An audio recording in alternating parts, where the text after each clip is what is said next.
46 साल बाद संभल में होली धूमधाम से होने जा रही है। 46 साल के लंबे इंतजार के बाद ये पहला मौका होगा जब योगी राज में होली धूमधाम से मनाई जाएगी। बेखौफ होली खेलने के लिए लोग उत्सुक हैं। तो संभल के सीओ अनुज चौधरी के बयान पर मचे सियासी घमासान को लेकर सीएम योगी ने भी उनका समर्थन कर दिया है। सीएम योगी आदित्यनाथ ने कहा कि होली के मौके पर हिंदुओं की भावनाओं का सम्मान होना चाहिए। जुमा तो हर शुक्रवार को आता है, लेकिन होली साल में एक बार आती है। संभल प्रशासन ने प्यार से समझाया है कि होली होने दो, बाद में जुमे की नमाज होगी।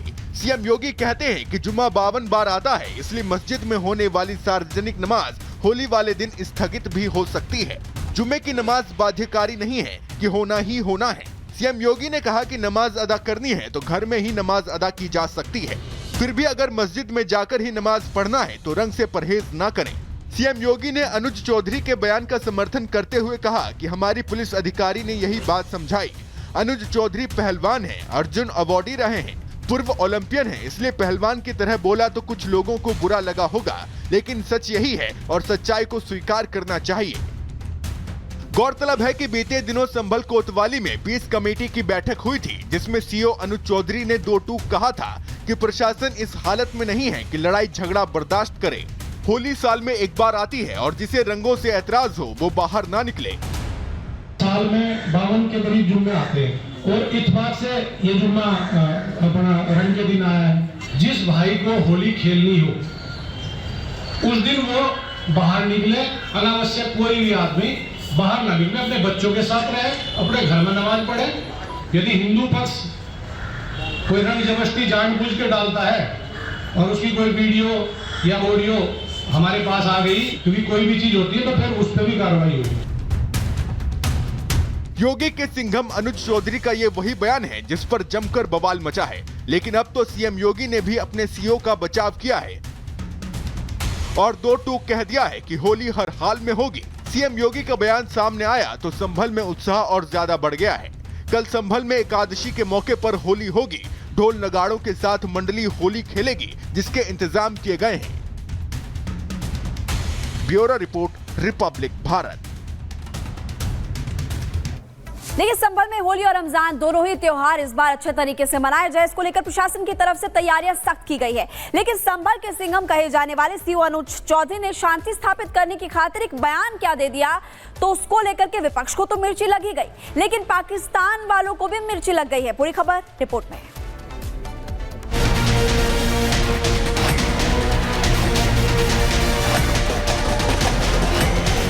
जिस भाई को होली खेलनी हो, जिसका बड़ा मन हो, वो बाहर निकले, नहीं तो अनावश्यक कोई भी आदमी बाहर ना निकले, अपने बच्चों के साथ रहे, अपने घर में नमाज पढ़े। मुसलमानों को अगर उन लोगों ने गुस्ल करके नमाज अदा करने गए हैं तो होली के नगों में कुछ ऐसी चीजें भी मौजूद है जिससे आपका गुस्ल टूट सकता है।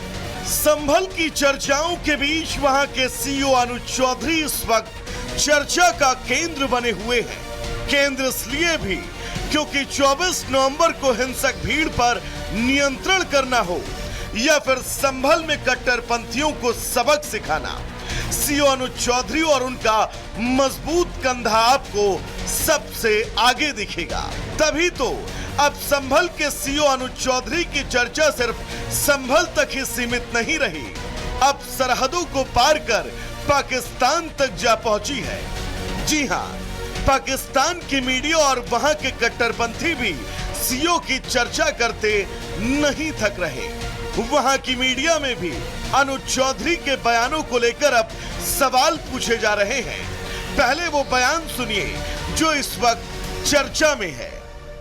जुम्मा साल में 52 बार आता है, होली साल में एक बार आती है। होली के रंग से आपका धर्म भ्रष्ट हो जाएगा या जो भी है, तो वो उस दिन ना निकले।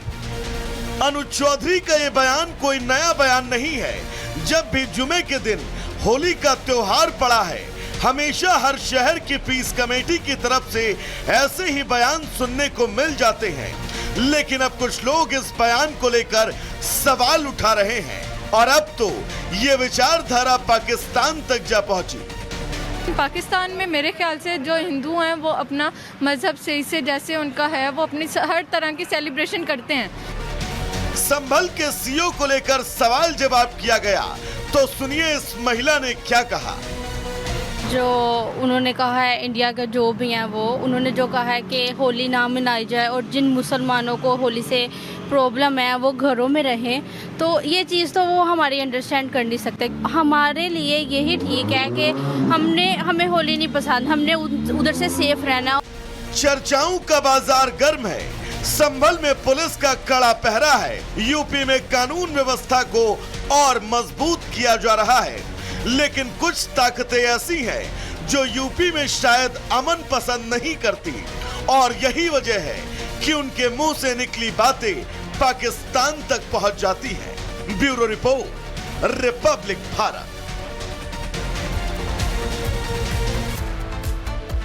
तो औरंगजेब को महान बताने वाला जो विवाद महाराष्ट्र से शुरू हुआ था वो अब अकबर और महाराणा प्रताप तक पहुंच गया है। उत्तर प्रदेश के मुख्यमंत्री योगी आदित्यनाथ ने अब एक ऐसा बयान दे दिया है कि नायक और खलनायक वाली सियासी लड़ाई शुरू हो गई है। कैसे, इस रिपोर्ट में देखिए।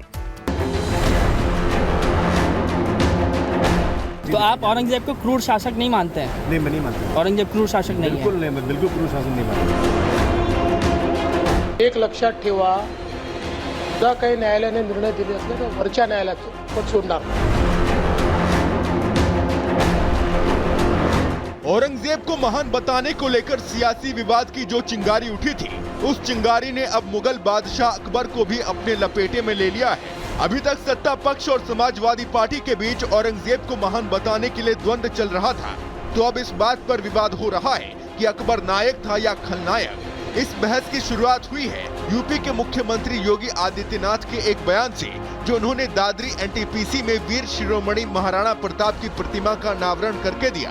सीएम योगी आदित्यनाथ ने कहा कि नायक तो महाराणा प्रताप है और अकबर नायक नहीं हो सकता। छत्रपति शिवाजी महाराज और गुरु गोविंद सिंह नायक हैं, लेकिन औरंगजेब नायक नहीं है। सीएम योगी आदित्यनाथ अकबर और औरंगजेब दोनों को ही एक ही थाली के चट्टे बट्टे जैसा बताते हैं और कहते हैं कि दोनों मानसिकता एक ही है, इसलिए ये नायक नहीं हो सकते। कि नायक तो महाराणा है, महाराणा, अकबर नायक नहीं हो सकता। नायक छत्रपति शिवाजी महाराज हैं, जिन्होंने औरंगजेब को घुटने टेकने के लिए मजबूर किया और घुटते घुटते बेमौत मरने के लिए मजबूर कर दिया था। सिर्फ यही नहीं, आगरा में भी मुख्यमंत्री योगी आदित्यनाथ के तल्ख तेवर दिखे।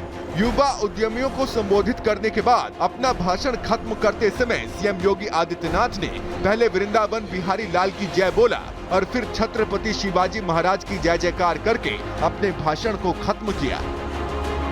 मेरे साथ बोलेंगे, वृंदावन बिहारी लाल की, छत्रपति शिवाजी महाराज की, वृंदावन बिहारी लाल की, छत्रपति शिवाजी महाराज की।